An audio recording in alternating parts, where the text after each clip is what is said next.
Bonjour à tout le monde. Euh, j'ai commencé à faire des tests de mûrissement sur un de mes poiriers, puis sur un poirier d'une de mes amies. Donc, ça ici, je l'ai récolté il y a à peu près une semaine. Et puis ça, je l'ai récolté il y a 2 jours. OK? Je pense que ça, c'est des beautés flamandes, puis ça, c'est des clapes rouges. Fait que mon amie de fille, ce qu'elle disait, c'est que les poires tombaient puis qui étaient pourris. Donc, j'ai expliqué comment faire mûrir puis tout ça, puis je l'aide à faire un test de mûrissement. Avec le temps, moi je pourrais dire ça, c'est pas si compliqué que ça. Quand on a la date approximative que ça mûrit, on fait un petit test, ça marche, puis après ça, on récolte l'arbre. Quand on a la date, quand on a une idée de la date. Le problème, c'est qu'il y a des poires qui sont prêtes au mois d'août, puis d'autres, ça va jusqu'au mois d'octobre quasiment. Fait qu'il faut, c'est pas toutes les poires de tous les cultivars qui vont mûrir en même temps.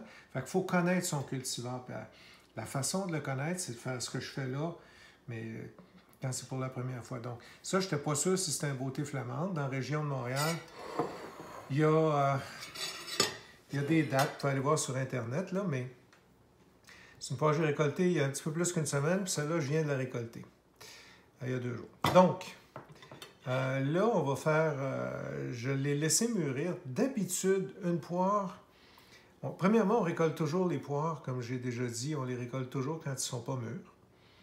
Puis, il faut que ça mûrisse sur le comptoir. C'est le seul fruit qui ne mûrit pas dans l'arbre. Parce que, regardez qu'est-ce qui se passe. Le cœur mûrit. Regardez, ça, c'est mollasse, là.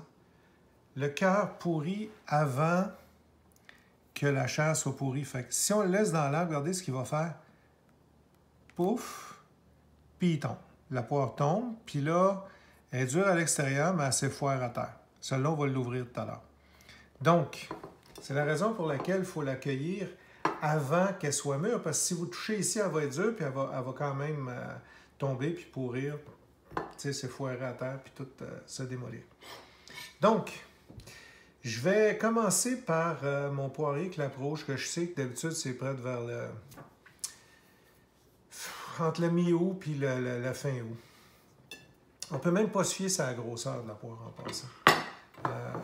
Parce qu'il y a des années qui sont plus petites que d'autres, puis cette année, j'ai des belles grosseurs. On les récolte durs. Ça, là, c'est dur. OK? On les récolte durs. Moi, je sais à peu près vers quelle date, regarde. Ça, c'est dur, ça. Puis regardez, là, c'est bien pris, là, c'est pas pourri encore. Ça, j'ai récolté ça dur il y a une dizaine de jours. Regardez, je vois que ça commence à ramollir ici. Ça, c'est un signe. Celle-là est toute rouge. Donc, j'y touche, elle est un petit peu molle. Je coupe, puis regardez bien de quoi ça a l'air. Premièrement, c'est très juteux. Mais regardez, là, elle est dure. Ça commence à être très, très mûr. Je vais la couper plus près du cœur. Puis vous allez voir comment ça se passe. Celle-là, elle est 100% à point. Elle est parfaite. Donc, je l'ai récoltée dure. J'ai attendu une dizaine de jours, puis ça a donné ça. Puis ça, c'est... Regardez comment c'est juteux. Voilà. Ça dégoûte de partout. Ça, c'est une poire qui est mûre. C'est juste du jus. On ne peut même pas faire de compote avec ça. Fait juste du jus. Puis, les poires qu'on achète au magasin, là, sont souvent récoltées, sont dures dans le magasin, mais il faut les faire mûrir sur le comptoir. Souvent, c'est des poires qui sont faites pour être transportées, donc ils ont un plus long cycle de mûrissement. Mais les poiriers qu'on a ici, là, dans nos cours, des petits vergers qu'on a, c'est pas des poires faites pour regarder sur le comptoir pendant 6 mois, c'est des poires qui sont faites pour manger. Puis quand elles sont prêtes, sont prêtes. Quand elles ne sont pas prêtes, elles ne sont pas encore prêtes. Puis quand elles ne sont plus prêtes, c'est fini. C'est-à-dire qu'on a une fenêtre d'à peu près 2-3 jours quand elles sont mûres. Donc ça, ce poirier-là, il a mûri à point, il est plein de jus. Il me reste plein de poires dans le poirier. Là, c'est le temps de le vider. Je vais vider mon poirier, je vais tout récolter les poires. Si je veux, comme celle-là que j'ai récoltée il y a 2 jours, si je veux la manger plus tard, parce que là, si je mets des poires là, dans quelques jours, dans 5, 6, 7 jours, Ils vont tout être mûrs en même temps. Puis 2 jours après, ils vont pourrir. Donc, je les mets là. Quand ils sont prêts, il faut que je les arrange. Une autre façon qu'on peut faire pour étaler la récolte, c'est les récolter durs comme ça. Là, ça, c'est prêt à récolter, là, à cause que j'ai fait mon test de mûrissement. Ce qu'on peut faire, c'est prendre cette poire-là puis la mettre dans le tiroir de fruits du frigidaire. Puis cette poire-là va rester dure comme ça pendant... Des fois, ça se garde jusqu'aux fêtes, même un petit peu plus tard. Puis quand on en veut une, on la prend, on la sort, puis on finit le mûrissement. C'est-à-dire qu'on la laisse sur le comptoir, ça peut prendre 3, 4, 5 jours, puis on y touche de temps en temps. Quand elle est molle, elle est prête à manger. Donc ça, c'est mes clapes rouges. Je sais que c'est prêt entre le 15 août et le 1er septembre. Ceux-là sont prêtes. Regardez bien, ceux-là, je l'ai peut-être botché un peu, là, parce que j'ai été occupé dernièrement. Mais regardez bien, celle-là est un peu passé date. La chair va tout être belle. Je vais la couper dans le milieu. C'est comme ça que ça mûrit une poire. Drette de même. C'est pour ça que vos poires, si j'y touche comme ça, elle est encore même un petit peu dure. On voit qu'il y a un peu de jus. Regardez bien là. On voit qu'il y a un petit peu de jus, mais le cœur est pourri. Si vous laissez ça dans l'arbre, puis que vous attendez que ça soit mûr, voyez-vous, là, ça, là, ça aurait lâché, puis tout ce que vous avez, c'est un splurge brun ici, là, à terre, puis vous dites, mes poires sont pas bonnes. Donc ça, là, c'est une poire qui a trop mûri sur le comptoir, puis c'est comme ça que ça mûrit des poires. Donc, à cette heure, on est rendu, je pense que ça, c'est une beauté flamande. J'ai récolté ça en même temps que ça, pour une amie. Moi, je vous dirais qu'ils n'étaient pas encore prêts quand je les ai récoltés, parce que on voit bien qu'après 7, 8, 10 jours, sont encore vertes. D'habitude, quand c'est mûr, une poire, ça vient jaune. C'est sûr, on les récolte verts dans l'arbre, mais je pense que celle-là est plus à maturité. Fait que beauté flamande, ça arrive sud de Montréal, probablement que c'est une pomme du début du mois de septembre, quelque chose de même. Mais ça reste à... Un coup qu'on le sait, après, là, c'est fait. Là, j'y touche, elle est encore dure. Probablement que celle-là n'est pas prête. Fait que là, je vais la couper dans le milieu. On va voir. Premièrement, si je fais ça, là, regardez, c'est bien accroché. Voyez-vous comment c'est bien accroché? Fait que ça, c'est sûr. Le cœur n'est pas prêt. Bon.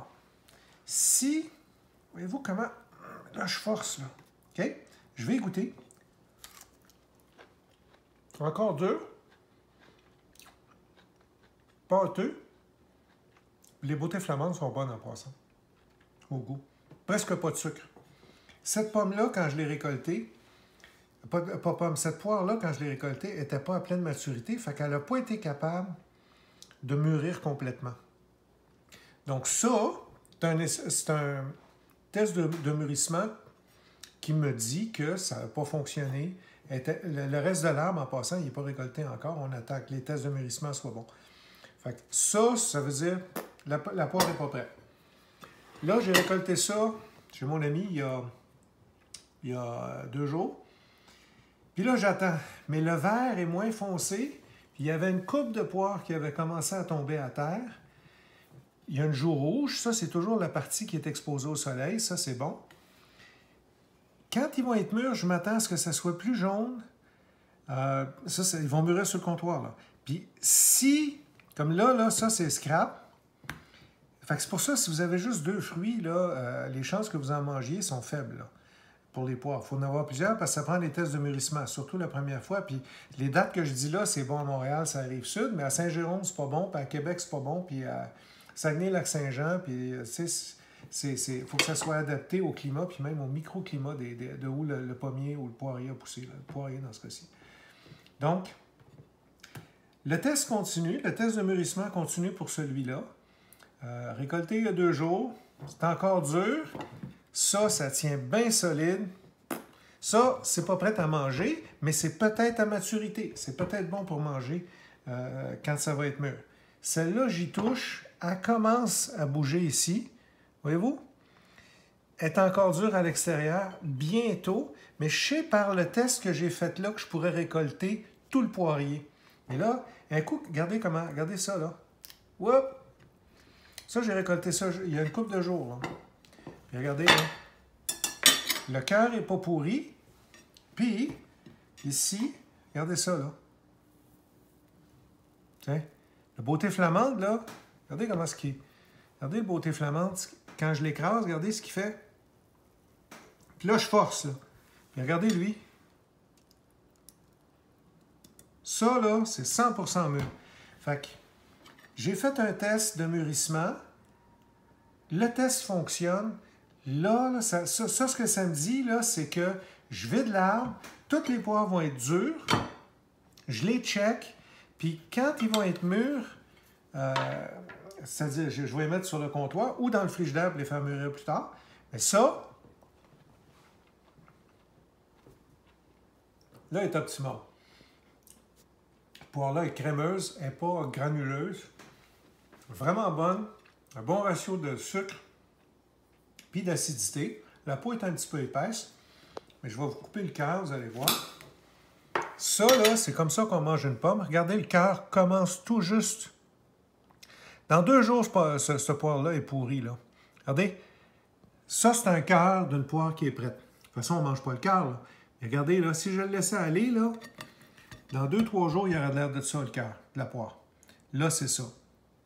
Fait que nos fruits, ils n'ont pas été bombardés avec des isotopes radioactifs. Pour que les fruits se conservent, là, ils les bombardent avec des isotopes radioactifs.